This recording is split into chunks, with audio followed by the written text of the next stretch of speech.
Hei, kell on 1. Tervitus kõigile! Nagu te näete, mul on siin täna külaline, õigemini koduses formaadis täitsa oma inimene Kertu Soans, kes on kunagi olnud ajakirjanik. Ma ei tea, kas sa praegu ka veel ennast ajakirjanikuks pead? No ega minevikust ei saa välja astuda, aga praegu aktiivselt ei tegutse. Jaa, et praegu Kertu peab mitmeid ameteid, et kui sa maalida tahad, siis mine Facebooki ja otsi üles selline Lootuse maalistuudio Facebooki leht ja pane ennast sinna järgijaks, siis see on väga vinge maalikursus, kus mu enda tütar, 8-aastane praegu, tegi selle maali siin selja taga, mul siin on, et ta tegi mul advendikalendri ka, aga seda tasub igal juhul uurida. Nii, aga täna meil siis avatud suhtluskõne ja avatud suhtluskõne, need, kes siis teavad, on siis selline coaching kõne. Täna ka olen nõus coach ima, kui sa tahad, tõsta käsi. Aga detsembrikuus teeme sellise, just Anne käsi püsti, detsembrikuus teeme sellise vinge katsetuse, kus me räägime elust Eestis. Ma astusin nimelt isiklikust väikesest iseenda maailma arendamisest nüüd suuremasse paati ja räägin ka sellest, kuidas mõttetreeningu tööriistad aitavad meil tegelikult olla vastutustundlik kodanik ja sellest siis ka tänane teema, et ütleme 3 teemat siis kokku teevad ühe terviku, aga me täna siis alustame sellest, et mida aju arvab, kas meedia valetab. Ja põhjus, miks ma panin sinna ette selle, mida aju arvab, on see, et me tahame näha oma mõtlemist. Me tahame näha, mida meie aju mõtleb, kui me vaatame ja tarbime meediat, mida meie aju mõtleb, kui me kuuleme mingisugust uudist. Et see iseenesest on väga selgelt mõttetreeninguga seotud, aga kindlasti tulevad vaatluse alla ka siin ka minu poliitilised vaated, nii et ma absoluutselt ei varjagi, et ma olen EKRE fänn ja minu selline väga tugev elevust tekitav teema on aidata EKRE võimule. Nüüd kõik, kellel nüüd kihukarvad püsti tõusid, siis see on lubatud. Ma luban sul mõtelda teistmoodi, aga mulle meeldib avatus ja mulle meeldib see, kui inimesed väljendavad oma meelsust. Meil võib olla erinev arvamus, see ongi demokraatia vorm, eks ju. Nii et see on siis ka välja öeldud ja kõik teavad, kuhu poole ma kallutatud olen, aga muidu me räägime meediast ja mõttetreeningust. Nii, Kertu, aga ma annan sulle kohe sõna, et sina oled ajakirjandusega tuttav tunduvalt lähemalt ja põhjalikumalt ja sügavamalt kui mina, nii et mis sa selle teema kohta siis ühetuseks ütleksid? Ma ei jää pikalt lobisema, sest ma tean, et see on selline lõunapaus siin inimestel ja aega on suhteliselt vähe, aga kuna ma olen ka õppinud ajakirjandust, lõpetanud Tartu Ülikoolis ajakirjaniku diplomiga, siis ma tahaks öelda, et kuidas vanasti oli. Vanasti oli ajakirjandus ikkagi utilitaarne, see tähendab seda, et ta oli puhtalt suunatud inimese niisugustele argimurede lahendamisele. Et ütleme niimoodi, et millal künda, kuidas külvata, millal oleks õige aeg lõigata, niisugused küsimused. Nüüd tuleme tänapäeva, kui toome selle sama näite, siis te kindlasti olete pannud tähele, et nüüd on pigem küsimused, kelle järgi künda, kelle järgi võtta šnitti, et mida külvata ja millal lõigata. Et selline staaride ja staarikeste loomine kogu aeg käib, see on teadlik protsess, sest et inimene, kui ta on digimaailmas, siis ta on tegelikult üksi. See on näiline mulje, et me oleme kellegagi koos ja üksi oleval inimesel on eriline, ta on nagu kerge saak, kellegagi kiiresti samastuma. Ja siis võt need staarid ja staarikesed vastavalt sellele, mida nad külvavad, millal nad midagi lõikavad, siis inimene nagu kuidagi valib endale meelepärase, kes on sümpaatne ja soovib käituda vastavalt sellele inimesele. Ja see ongi niisugune puhas manipuleerimine ja väga raske, isegi sellest teadlik olles, on väga raske sellele vastu seista, sest et see mõjutamine käib läbi emotsioonide. Ja me ju teame, et meil kõigil on oma sümpaatiad, oma antipaatiad ja põhimõtteliselt nende sümpaatiate ja antipaatiate võrgus me kogu aeg oleme. Nii et kui me oleme nüüd ütleme siin digitaalses võrgus, ajakirjanduse võrgus, siis me peame väga jälgima, kuhu meie sümpaatia ja antipaatia kaldub ja kas see on ikka tegelikult seotud meie enda soovide, mõtete, eesmärkidega. Ja, et ma siin kohe kommenteerin seda, et see täpselt see, kui vaadata nüüd teadlikult nähes oma mõtteid, lugedes meediat ja nähes oma mõtteid, siis me näeme, kui tugevalt meie emotsioonid tegelikult mängivad valikutes rolli. Küsimus ei olegi mitte selles, et ma teadlikult mõtleksin või teadlikult nõustuksin sellega, mida ma loen, aga see loetu mängib minu alateadlikel uskumustel või ma loen seda teksti niimoodi, nagu ma usun ja ma emotsioonide baasil hakkan kaasa rääkima teemadest tegelikult, mida ma võib-olla ise nii väga ei pooldagi. Et see enesekontroll täna meediat lugedes peab olema ikka väga tugev ja pean kahjuks ütlema, et mina ka ei ole nii tugev, et seda kontrollida. Ja teine asi, kui me alustame sellest küsimusest, et mida aju arvab, kas meedia valetab, tulen kohe selle juurde tagasi, aga ma kõigepealt tahan, et kõik vastaksid sellele küsimusele. Mida aju arvab, kas meedia valetab? Pane mulle siia jah või ei. Kaks lihtsalt. Mida aju arvab, kas meedia valetab? Nii, meedia valetab.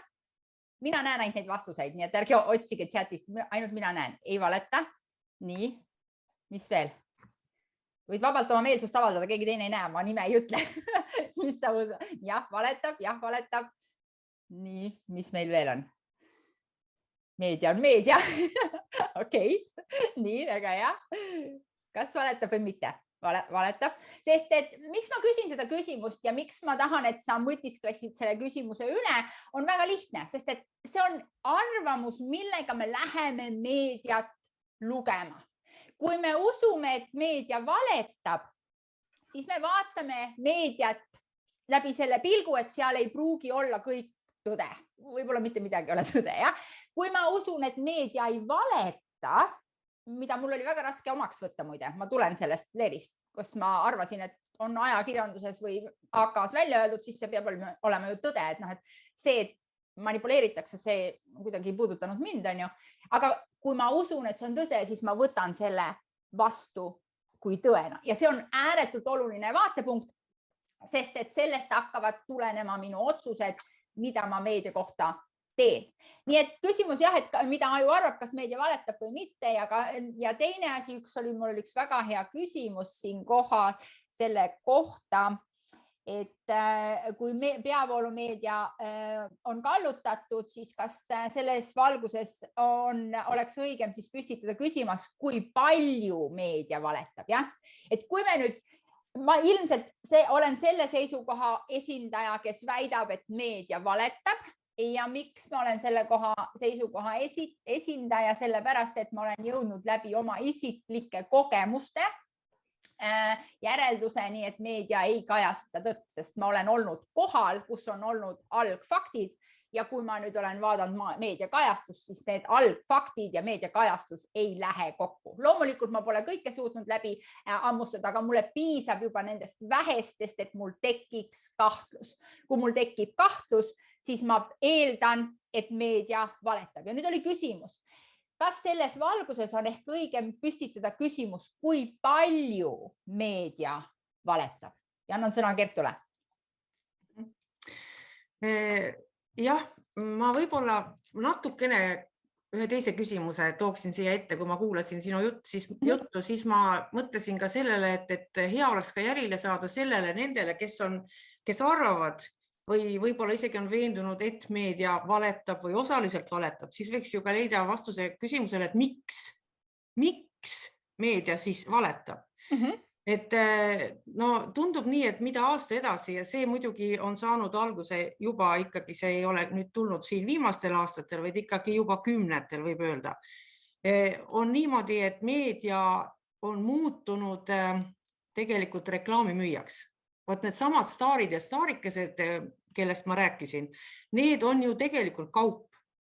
Ja me ju kõik seda teame, et kui keegi tahab midagi maha müüa, siis tuleb ikka natuke vingerdada, eks ole, et see ei ole see niisugune täiesti jahe tekst, millal külvata, mida külvata, eks ole.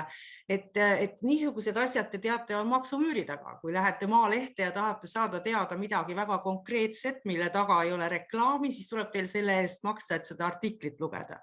Kui reklaam on esiplaanil, siis maksta ei ole vaja. Ja kuna nüüd on nii, et meedia ülesanne on nagu nii avaliku arvamuse suunamine ja näiteks praegune olukord on väga suurepärane meedia kritiseerimiseks, sest me liigume kogu aeg sinna valimiste suunas. Ja mis see siis on? Poliitikud on kaup, eks ole. Et on vaja poliitikuid esitada niimoodi, et me valiksime neid. Et tegelikult seal taga on väga primitiivsed manipuleerimisvõtted ja me võime nendega nagu alt minna, kui me väga tähelepanelikud ei ole. Nii et meedia praegu lihtsalt igal pool, nii see massimeedia kui ka paralleelmeedia.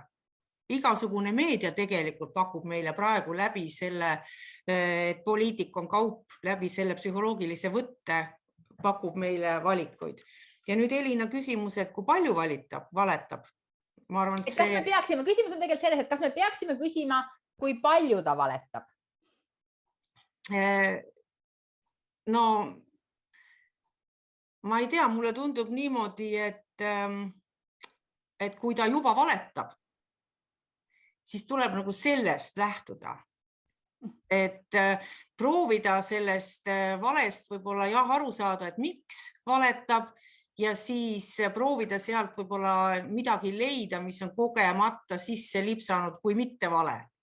Aga kui palju, võt siin ma isegi jään vastuse võlgu, sest mulle tundub nii, et kui inimene juba valetab, siis ta on valelik.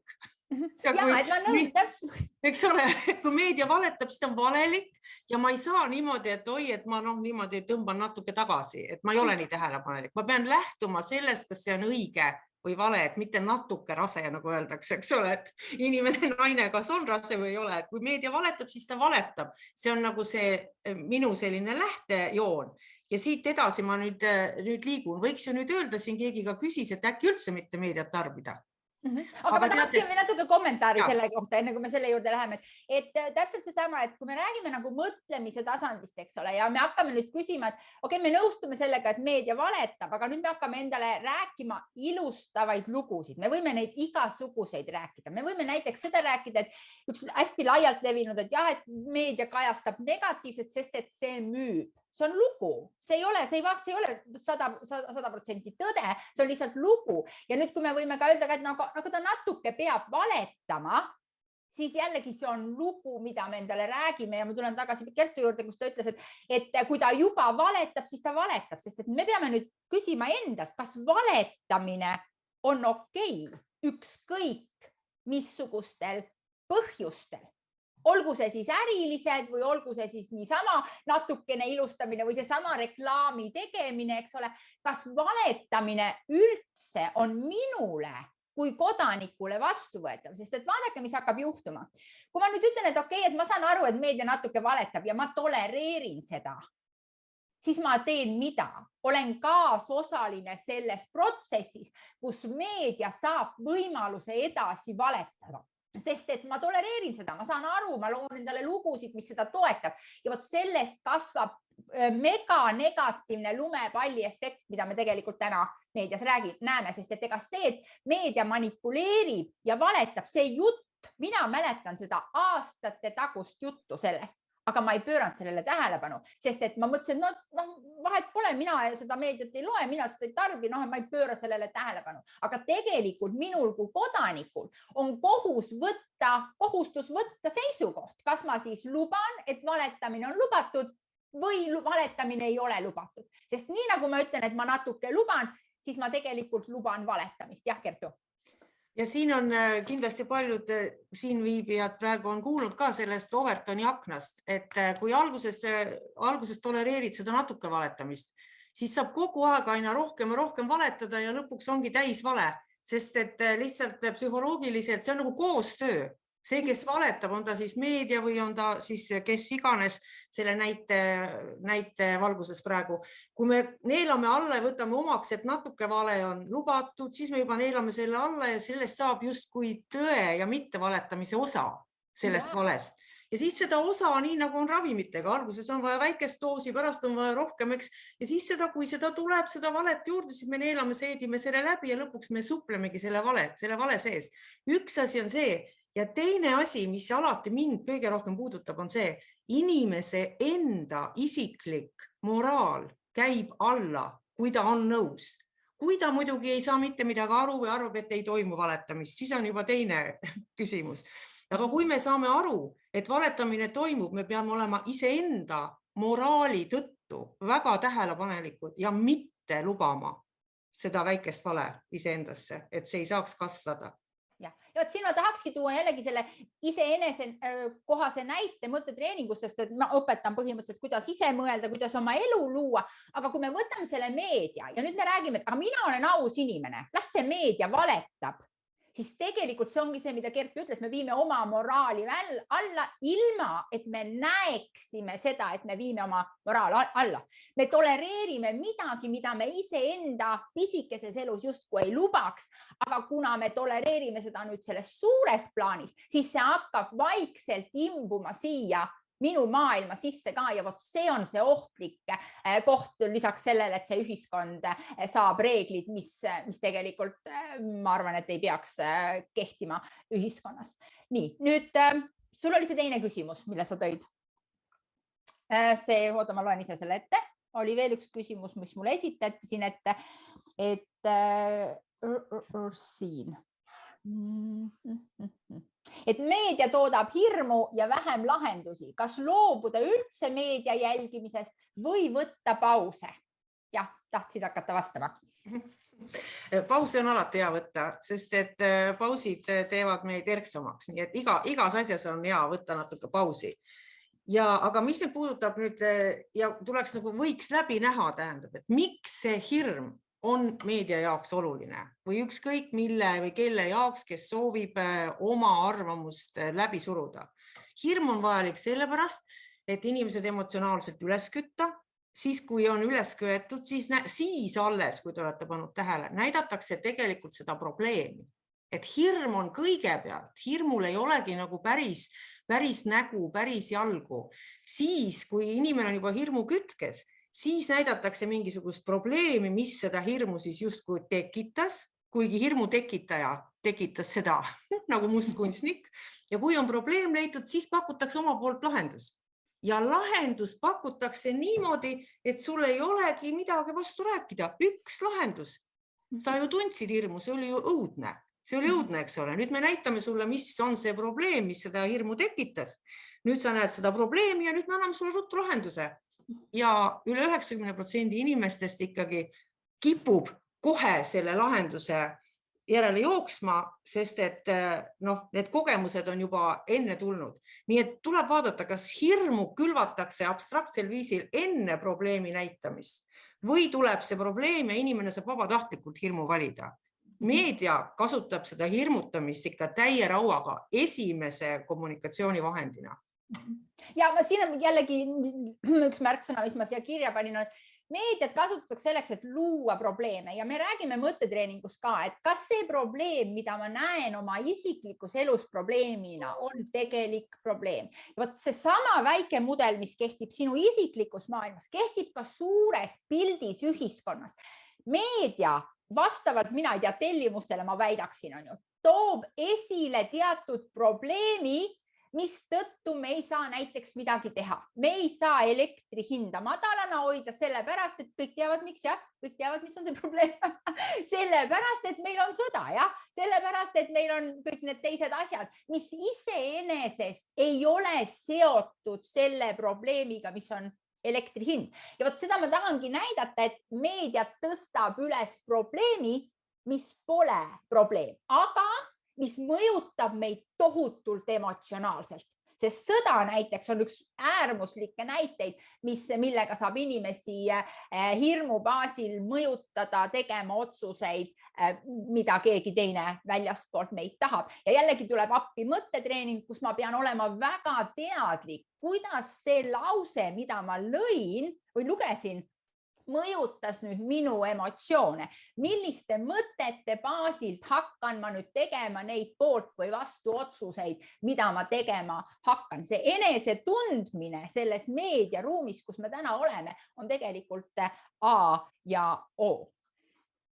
Küsimus järgmine, et kui nüüd me teame, et meedia valetab, ei saa seda usaldada, siis kas me peaksime siis meediast kaugenema, mitte olema kursis sellega, mida seal räägitakse või vastupidi, me peaksime olema kursis sellega ja midagi kõrvale lugema või kuidas see sinu vaatepunkt on, et kas me peaksime olema meedia kauged, mis toimub ja elama oma isiklikku elu või tegelikult me peaksime praegusel ajal siiski tulema siia ühiskonnaruumi ja mõistma, mis siin toimub?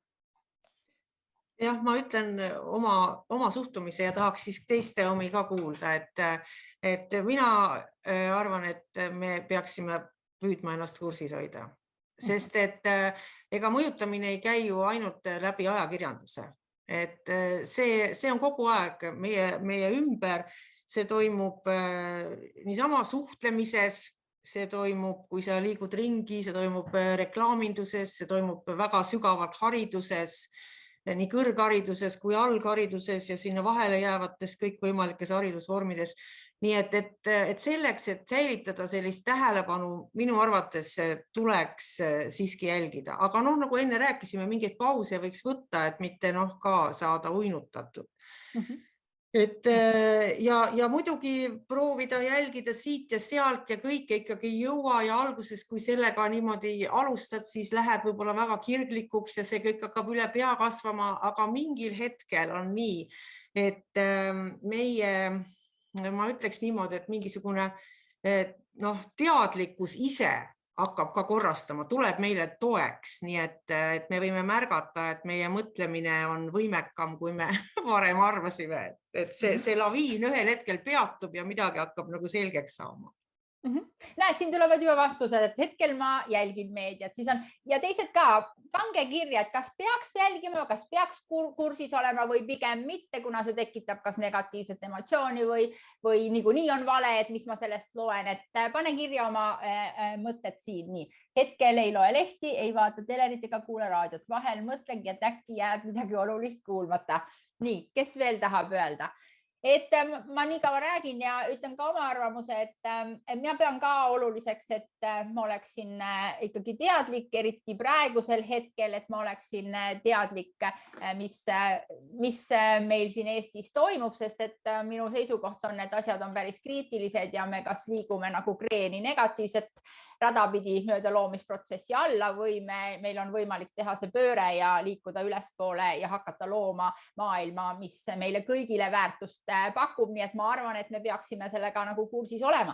Aga kui võtta nüüd see küsimus, et kas loobuda üldse meedia jälgimisest või võtta pause, siis viitaksin jällegi sellele, et meedia mõjub negatiivselt siis, kui ma lasen sellel negatiivselt mõjuda. Ja kuna me räägime sellest mudelist siin mõttetreeningus kogu aeg, siis meedia iseenesest, isegi kui ta on vale, on neutraalne, väljaspool mind asetsev, mis ma ütlen, objekt ja lause, idee, need on väljaspool mind, keegi on need kirja pannud ja kui nad on seal kirja pandult seisavad, nad võivad olla väga emotsionaalselt kirjutatud, aga nad on väljaspool mind, mis tähendab, et see lugu, mis seal kirjas on neutraalne oma olemuselt.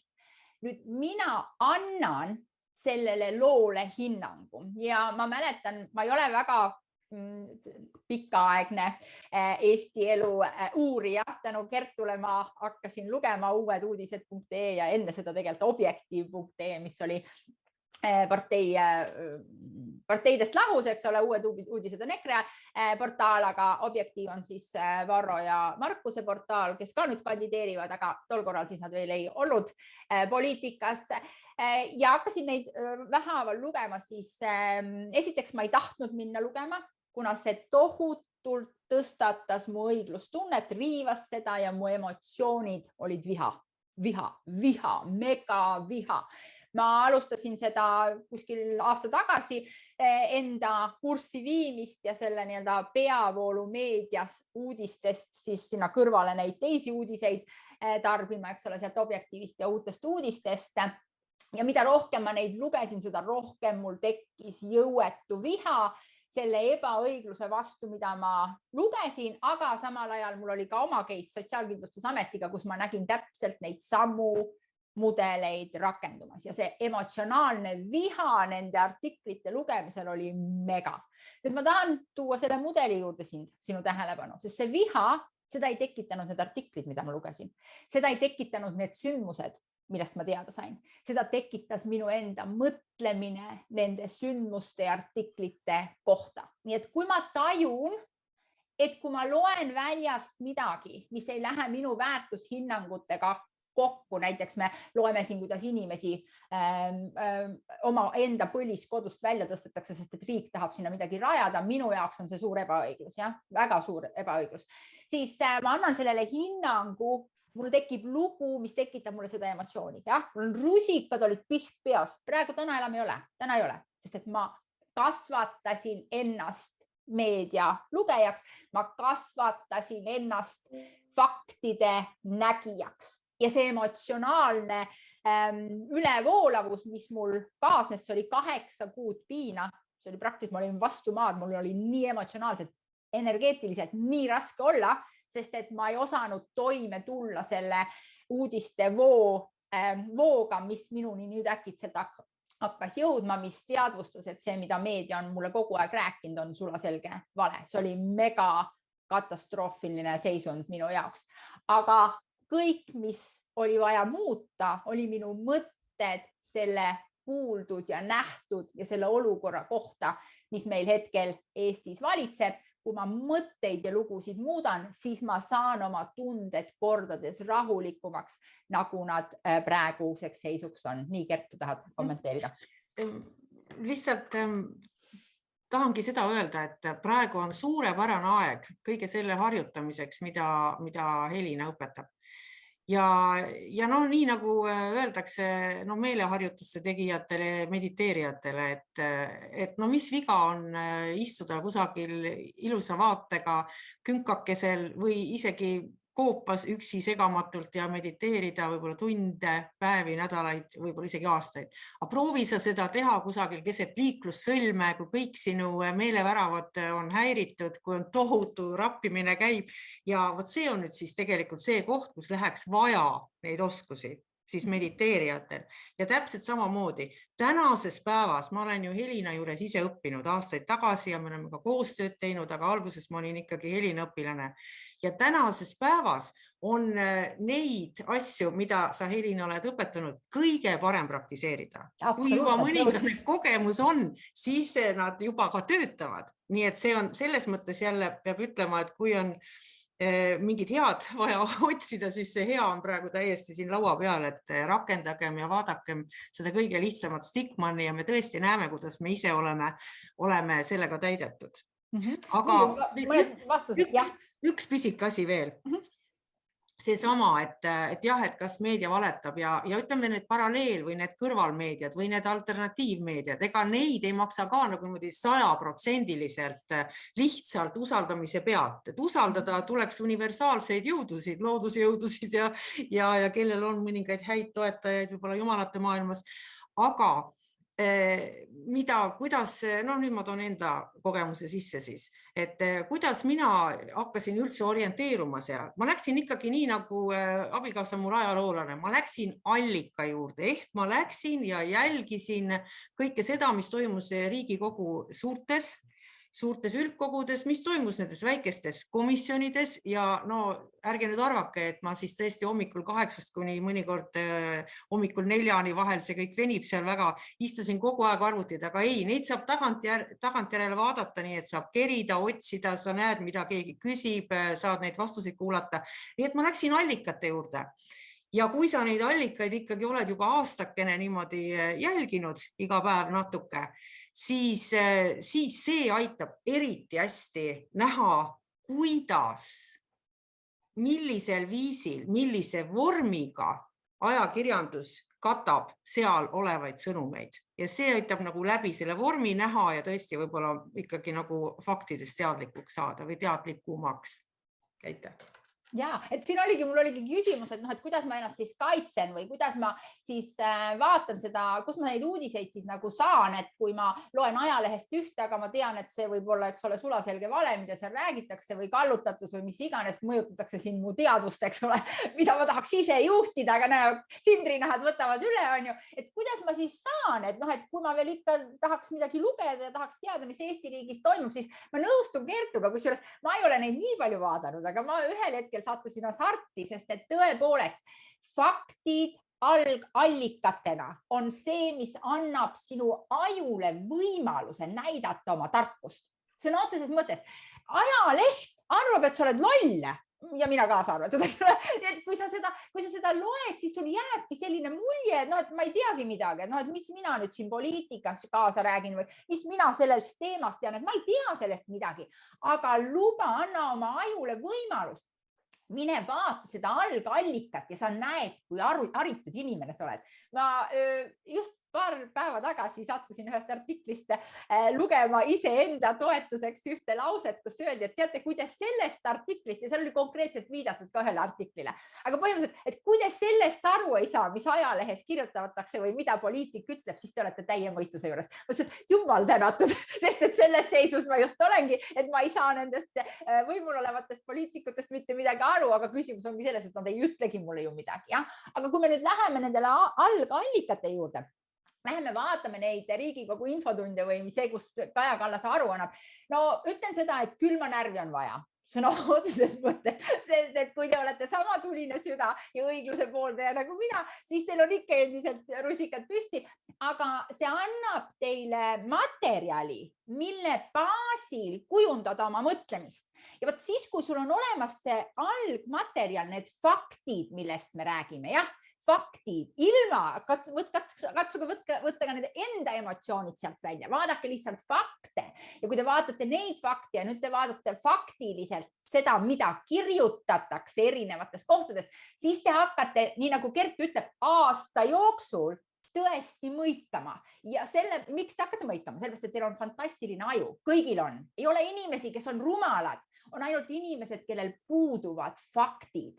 Nii et see, mida Kertu soovitas ja see, mida mina ka soojalt soovitan, on minge sinna faktide juurde ja vaadake ise, mis toimub. Ja toon siit veel ühe lingi, selle vastutustundlik kodanik. See on mul nüüd uus termin, ma kasvatan vastutustundlikke kodanikke siin mõttetreeningus, eks ole. See on mu uus kirg ja armastus, nagu öeldakse. Siis vastutustundlik kodanik nõuab valitsuselt aru. Ja, see on totaalne uus mõtteviis mulle, aga tõenäoliselt ka sulle. Aga kodanikuna on minu kohustus küsida aru valitsuselt, küsida aru näiteks Sotsiaalkindlustusministeeriumist, kui ma temaga koostööd näiteks läbi teraapia rahastuse, eks ju. Minu kohustus on vaadata ja kontrollida, kas kõik kulgeb nii, nagu peab. Jah, ma ei saa minna, kui ma ei tea, audiitor sinna sisse küsida kuludokumente, aga minu pädevuses on küsida arukaid küsimusi, mis näitavad, et mind huvitab, mis seal tegelikult toimub. Ja kui ma selle komponendi ka veel endasse integreerin, siis me muudame riiki kõigile kodanikele väga väärtuslikuks paigaks ja ma arvan, et see võiks olla kõigi ülim eesmärk üldse ühiskonnast mõeldes ja rääkides. Nii, Kertu, tahad veel öelda midagi? Kuulasin sinu juttu ja mul meenus aastaid tagasi, siis kui Eesti oli veel Nõukogude Liidu liige ja hakkasime just vabaks saama, siis oli Jaan Unduskirja oli Sirbis üks artikkel, mille teema oli see, et üks väike riik saab olla nagu üks pisike kivi hambal. Nüüd, et see kivi on nii pisike peaaegu nähtamatu, aga me kõik teame, kui meil on selline pisike kivi hambal, siis ei ole võimalik mugavalt süüa. Ja vot see sobib täpselt praegu ka Helina jutuga, et kui sa oled see pisike kivi ja sa muudad ikkagi ametniku elu natuke ebamugavaks, siis ta peab midagi tegema, et sellest kivist vabaneda. Et see on väga hea metafoor ja sellepärast ma arvan ka, et me võime astuda kõrvale ja muidugi inimtüüpe on erinevaid, aga ütleme, mina enda puhul tunnen ka niimoodi, et ma võiksin astuda kõrvale, eks ole, sulgeda silmad, teha oma meeleharjutusi ja liikuda sellises seisundis rõõmsalt selle püändi ehk surma suunas. Aga ma ka täpselt tajun ikkagi, et kui ma elan siin linnas, kui ma tunnen ennast ja tunnetan ennast selle rahva osana, siis ma pean võtma mingisuguse seisukoha, see võib mul muutuda, tähendab, kui mul tuleb midagi uusi teadmisi juurde, see ei pea olema kivistunud, aga tuleb just nimelt seda vastutustunnet iseendas kasvatada, et ma täpselt samamoodi tunnetan ja olen nõus olema see pisike kivi. Ma tõesti pole mingi suur kaljurahm, ma ei ole kuskil mingi olulisel kohal, ma olen täitsa oma ette, aga mõelge, väike kivi suus, kuulge, see on ju üks ebamugavamaid asju. Nii et olen täpselt sinuga sama meelt, et ei saa nagu sellesse New Age'i või sellesse niisugusesse esoteerilisse pidev olemisse, sellesse hetkes liuglemisse ei saaks nagu päris sukelduda. Kui me seda oskame, siis see on see koht, mis annab meile võimaluse energiat taastada. Aga see ei ole mitte asi iseeneses, see ei ole selleks, et nautida kogu aeg seda mugavat ja niisugust esoteerilist olemist, vaid see on ainult selleks, et me saaksime ikkagi teostada ennast ka kodanikuna. Et ma tajun samamoodi ja samas ei arva, et kõik peaksid niimoodi tundma, aga mida rohkem me nii tunneme, seda rohkem me saame ühiskonnana tervikuna muutusi sisse tuua. Jaa, absoluutselt. Ja kui tuua nagu näiteid, et kuidas ma saan olla kodanikuna aktiivne, siis jällegi ma räägin nüüd enda kogemusest, aga see kogemus ei ole pikaaegne, sest ma olen ka olnud väga passiivne kodanik. Ma räägin, et ma olen ainult ehitanud oma enda elu üles. Ma olen õppinud julgema üldse inimestega suhelda, et ma seda gruppi siin julgeks vedada, eks ole. Aga mida ma saan teha? Mind õpetas muide suhtlus Sotsiaalkindlustusametiga, kus ma vaatasin, et teenuste eest, millest mul argkirja taheti, need ei vastanud tegelikult saadud teenustele ja ma hakkasin seda uurima ja esitama Sotsiaalkindlustusametile küsimusi. See on kujunes totaalselt farsiks, sellest tuleb üks artikkel, sa saad naerda ja nutta samal ajal, eks ole. Aga see näitas mulle, et minul kodanikuna on pisike jõud. Ja kui kõigil kodanikel on pisike jõud ja kõik kodanikud kasutavad seda pisikest jõudu, esitada ametnikele, poliitikutele, linnapeadele, ma ei tea, kellelegi, ükskõik kellele küsimusi, siis see pisike jõud on varsti massiline. Üks küsimus näiteks, mille ma esitasin täna oma elektriarve esitajale oli see, et miks elektriarves ei ole CO2 kvooti eraldi real näha. See on ometi hinna sees. Meil on seal taastuvenergia kulu ja meil on seal muud kulud, eks ole. Aga miks CO2 kvooti ei ole? Ma seda tegelikult kuni hilja ajani ma isegi teadvustanud, et see kvoot on seal sees. Ma ei teadnud, sest et seda polnud arvel näha. Nüüd mulle vastati, et seda arvele ei panda ja ma küsisin uuesti, et aga miks ei panda? Nüüd, kui gaasifirma või see elektrifirma ei oska mulle vastata, siis ma saan saata küsimuse õiguskantslerile. Kui juba 100 inimest saadab sama küsimuse õiguskantslerile, siis on see juba see väike kivi ja veel väike kivi ja veel väike kivi ja veel väike kivi, mis näitab neile ka, et inimkond siin Eestimaa muna peal, eks ole, mõtleb. Ta ei ole passiivne meedia tarbija, ta ei mõtle vastavalt sellele, nagu meedia ette näeb, vaid ta mõtleb ise ja ta esitab küsimusi. Need väiksed e-mailid ei maksa midagi. Keila linnapeal on mul näiteks küsimus, kas Keila linnapea sõidab tööle jala? Jah, mis siis, et ma tean ette, et sealt tuleb selline vuffel vastus, mis ei ütle, et jah või ei, vaid hakkab rääkima mingisugustest imelistest lugudest, on ju. Aga ma saan näidata kodanikuna oma küsimust ja meelsust, mis ei luba sellel linnapeal siin Keilal mugavalt toolil istuda. Ja mu ema veab veel üks näide. Ütleme, ema veab Keila kodanike gruppi, et Keilas elavad inimesed saaksid mitte ainult positiivsetest asjadest rääkida, vaid ka tegelikest probleemidest rääkida. Ja mis on üks tugevamaid jõude, millega me saame mõjutada Eesti elu, on sellega, et me peame avalikustama seda, mida me teeme. Et kui mina räägin, esitan mõne küsimuse, siis ma avalikustan selle vastuse kuskil. Et kui ma lähen, ma ei tea, Keila linnas on mingi probleem ja ma toon selle probleemi välja, saadan küsimuse linnavalitsusele, siis ma toon selle teabe Keila kodanike gruppi ja ütlen, et ma saatsin linnavalitsusele sellise küsimuse, et see probleem saaks lahendatud. Ja kui ma saan vastuse, siis ma teavitan taas avalikkust oma võimaluste ruumis sellest, et ma sain seda laadi vastuse. Kui me tahame Eestis, et meedia muutuks, kui me tahame Eestis, et ametnikud muutuks, kui me tahame, et Eestis riigi rahade kasutus muutuks, siis see on meie trump. See on see, me teeme midagi ja me avalikustame, mida ma tegin, ükskõik kui väike see tegevus on. Nii et kui see oli siis selle kodanikuga seotud väikesed näited ja ärge alahinnake mitte ühtegi tegevust, mida te kodanikuna teete. Jah, Kertu. Lihtsalt ühelauseline kommentaar, et siis on sellel mugaval valitsejal lihtsalt suu pisikesi kive täis, et see on nagu kokku võetud. Ja, just nimelt ja seda on juba tegelikult näha, et kui keegi näiteks Objektiiv on teinud, eks ole, Varro Vooglaid tegi seal neid ebamugavaid koosolekuid, eks ole, tundub, et see ei mõjuta midagi, aga see on ainult näiline, et ei mõjuta. Kõik, mida me teeme, igal tegevusel on vastureaktsioon, igal. Isegi kui me ei näe. Nüüd on minu oskus on ennast motiveerida, astuma neid samme, et see minu kujutuspilt sellest Eestist, õigusriigist ja õiglasest riigist ja iga kodaniku eest hoolitsevast riigist saaks teoks, sest ma pole seda 20 aastat teinud. Häbi küll, aga tõesti poolt teinud.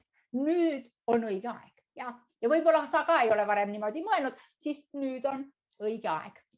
Nii, aga nüüd ma võtaksin küsimusi sinult, et kirjuta mulle chati küsimus või tõsta käsi, kui sa tahad tulla coachida, siis 10-15 minutit me saame siin veel olla ja vaadata, millised küsimused sulle muret teevad.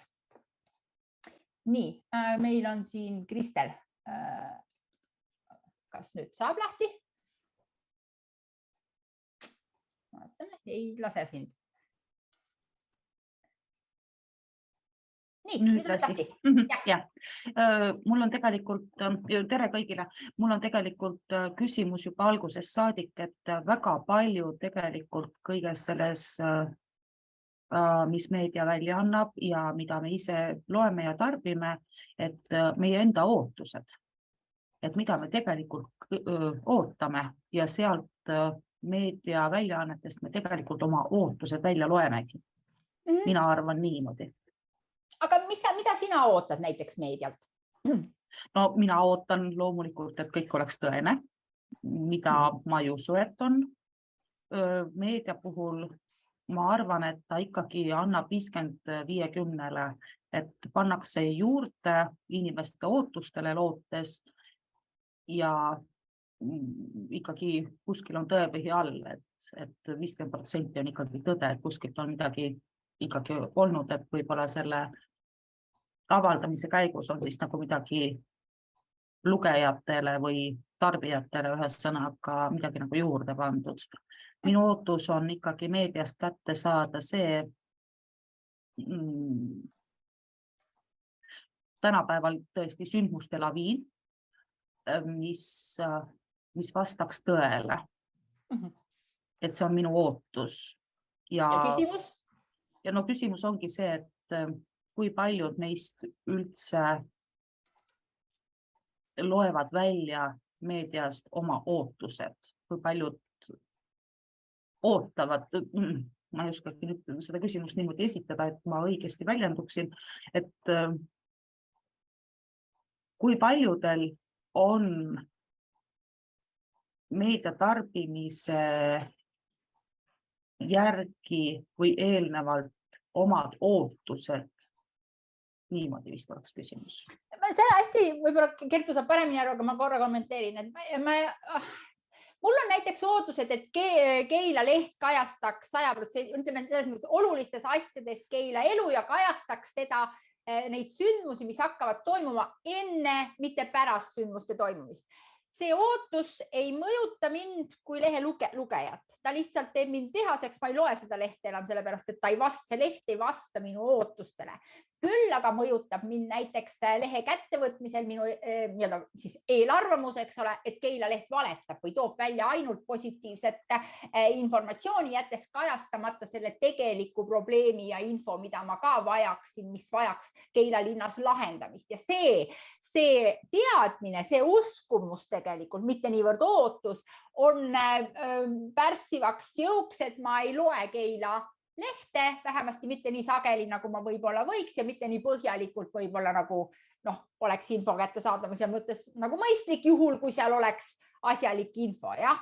Et seetõttu ma ei saa sellest ootuse küsimusest aru, et pigem ma nõustun sellega, et jah, meil on uskumused teatud teemade kohta, ajakirjanduse kohta üldse, ajakirjaniku kohta, kes kirjutab, et seal on neid nüansse on mitmeid ja vot need mõjutavad seda, et kas ma võtan selle info vastu või mitte. Näiteks EKRE kohta väga paljudel on negatiivne kuvand juba enne, kui nad ühegi EKRE poliitikuga kohtuvad. Ja mina olin üks see, kellel oli Kaabude kohta negatiivne hinnang juba enne, ilma et ma kuuleks üldse kedagi kuskil sõna võtmas ja rääkimas. Ma arvasin, et mul oli uskumus, et ma tean, mille eest nad seisavad, ilma et ma oleksin lugenud, mille eest nad seisavad. Jah? See on see koht, kus ma räägin, et uskumused mõjutavad seda, mida ma kuulen, vaatan ja näen, aga ootused otseselt ma ei oska seda kommenteerida. Kertu äkki tahab lisada?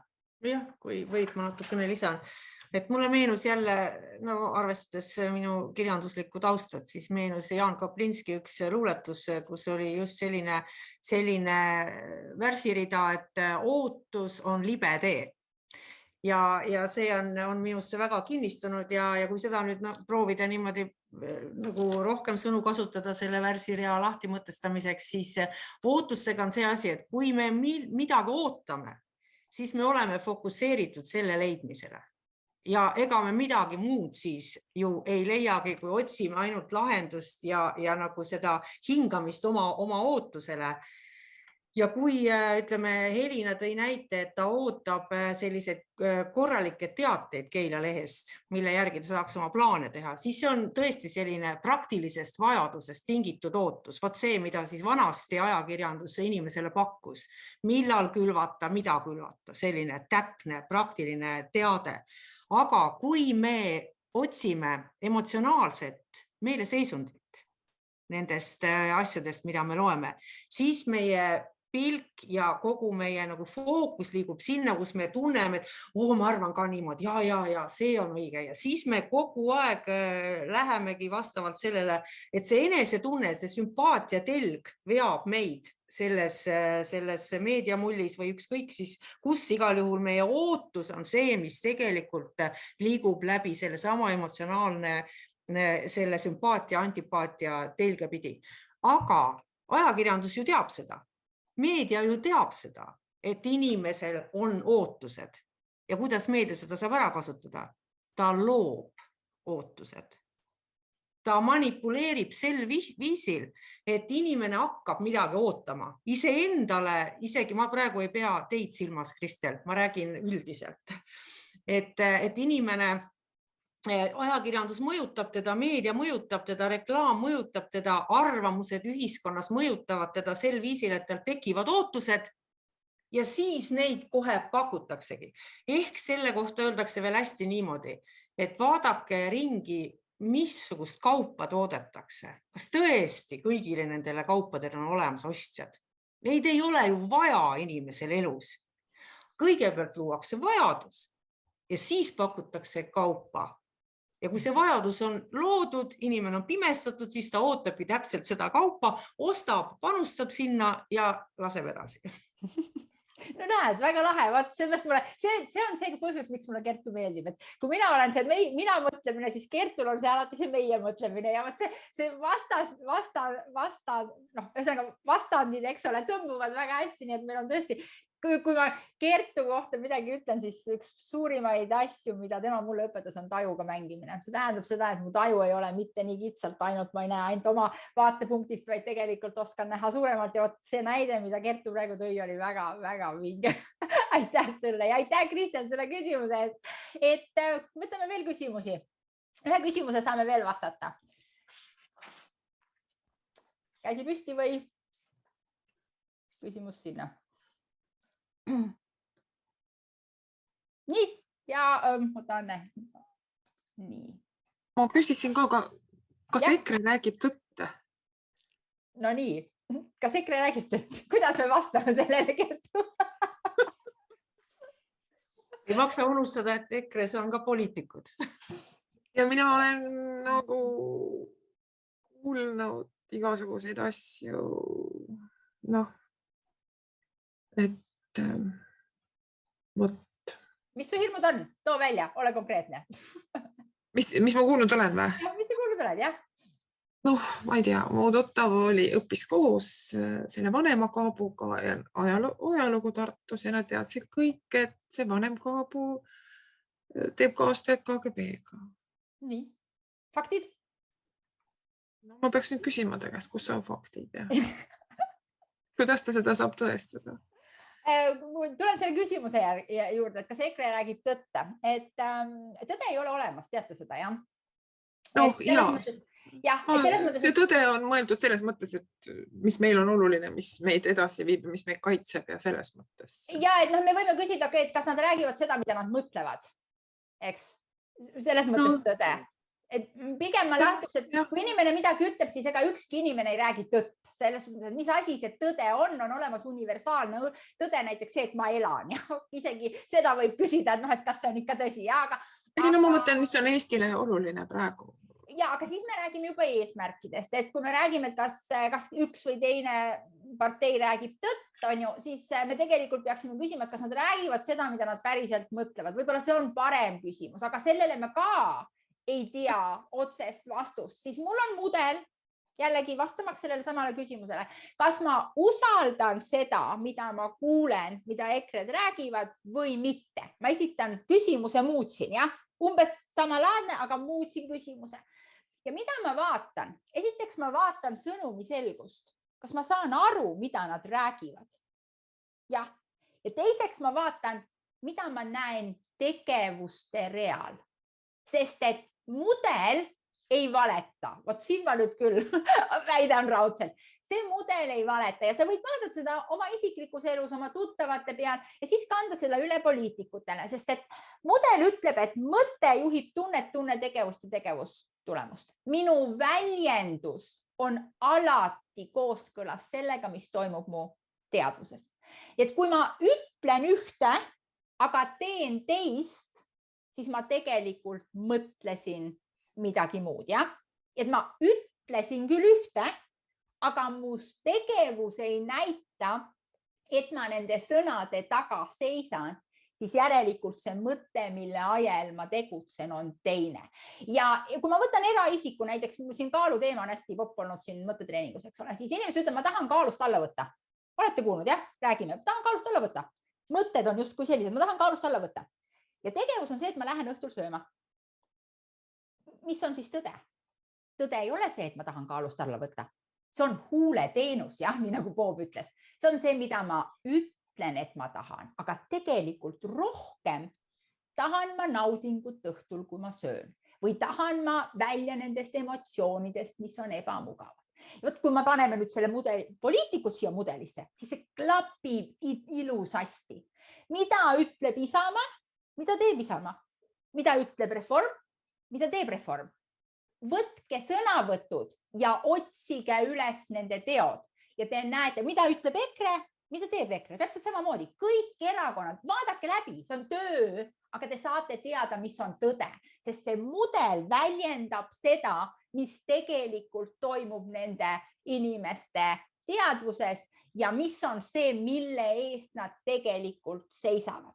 Just nimelt tegevuse rida tuleb vaadata, selleks, et mõista, mis on nende eesmärk ja mis on nende mõtted. Igaüks saab seda ise teha, kogu informatsioon selle kohta on avalik, aga see nõuab tööd, sa pead tahtma minema välja, otsima algallikaid ja mõtlema ise. Meedia sind kahjuks või see tavameedia vähemasti sind ei aita. Kuigi sealt saab ka võtta mõningaid asju, vähemasti mingisuguse suuna, eks ole, ja siis pead minema kontrollima. Nii, Kertu. Ei ole midagi praegu lisada. Okei, aga sellega me siis lõpetame, et suur tänu Kertule, et sa olid nõus tulema mul siin improviseerima sellel teemal ja rääkima inimestele meediast ja mõtlemisest koos minuga. Tänan väga kõiki osalejaid ja tänan kõiki küsijaid ja chati kirjutajaid ja jätkame nende teemadega veel 2 teisipäeval, siis järgmine nädal ja ülejärgmine nädal ja järgmine nädal siis räägime seda, kuhu Eesti teel on ja räägime eesmärgist läbi selle mudeli. Nii et see, mis ma täna sulle tutvustasin, kuidas see mudel toimib üksikisiku puhul, toimib riigi puhul, siis eesmärkidega täpselt sama. Ma näitan, kuidas see mudel toimub üksikisiku eesmärkide saavutamise puhul, aga see mudel toimub muide ka riiklike eesmärkide saavutamise puhul. Nii et tuleb taas järgmine teisipäev, väga põnev kõne, nii et ma loodan, et sa oled kohal. Aitäh osalemast ja kõigile toredat päeva jätku. Tšau!